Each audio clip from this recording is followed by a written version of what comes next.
Grecia es un estado europeo ubicado en el extremo oriental del mar Mediterráneo, al sur de la península balcánica.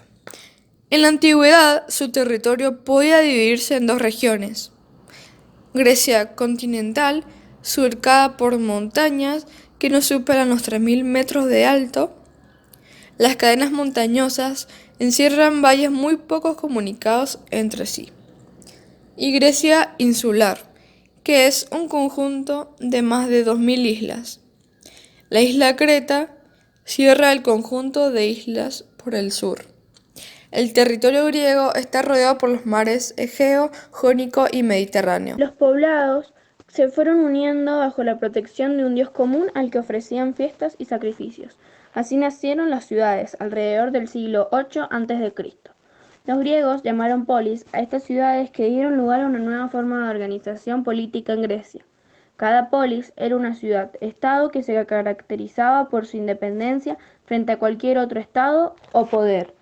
Además, las polis fueron la base del resurgimiento de la cultura griega después de la invasión dórica. Por eso, a partir del siglo VIII a.C., comenzó un nuevo periodo en la historia de Grecia, la época arcaica. Si bien las polis eran estados independientes, realizaban intercambios comerciales entre ellas y se unían para fiestas religiosas. En ocasiones también se enfrentaban en conflictos armados. Cada polis estaba formada por la ciudad y por los territorios que la rodeaban. La ubicación de las polis era una estrategia. El poblado donde vivían campesinos y artesanos se encontraba al pie de la colina y en lo alto se construía la Acrópolis, un recinto protegido por gruesas murallas que servía como refugio en caso de ataques y de resistencia de las autoridades y de las familias más prestigiosas. Pero fundamentalmente la Acrópolis era un lugar sagrado, ya que allí se hallaban los templos dedicados a las divinidades protectoras de la ciudad.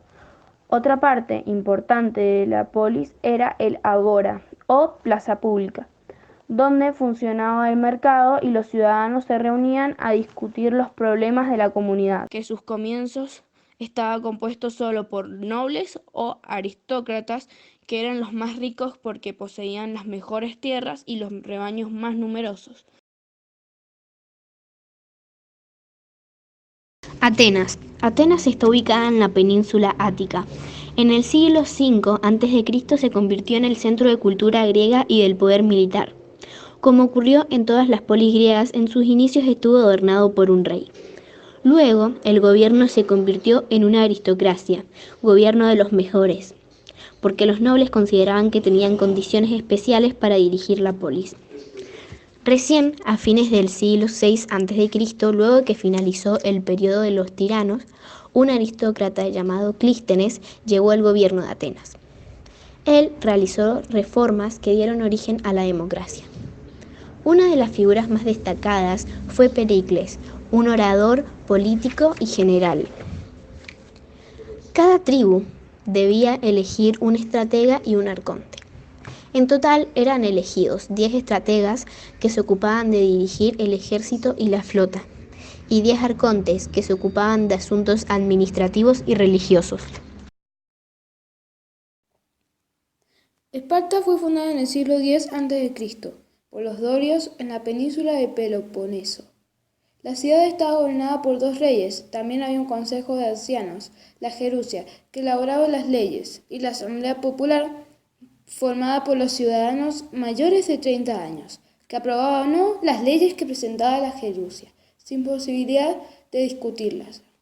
Por último estaban los 5 éforos, magistrados que podían movilizar el ejército, desplazaban a sus funcionarios y controlaban el poder de los reyes. Los descendientes de los conquistadores dorios eran considerados ciudadanos y tenían derechos políticos y civiles. Estos espartiatas constituían una minoría privilegiada y eran los únicos que podían poseer tierras y esclavos. Su vida estaba dedicada a la política y a la guerra.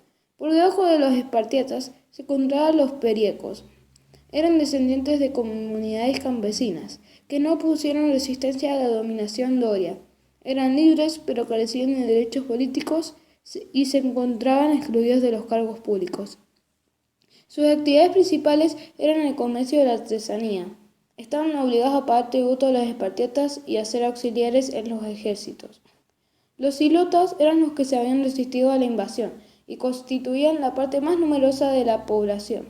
Vivían en condiciones de extrema pobreza y carecían de derechos. Sin embargo, a diferencia de los esclavos, los ilotas no podían ser comprados ni vendidos, y era el Estado el que los entregaba a los espartiatas, para que trabajaran sus tierras por un periodo.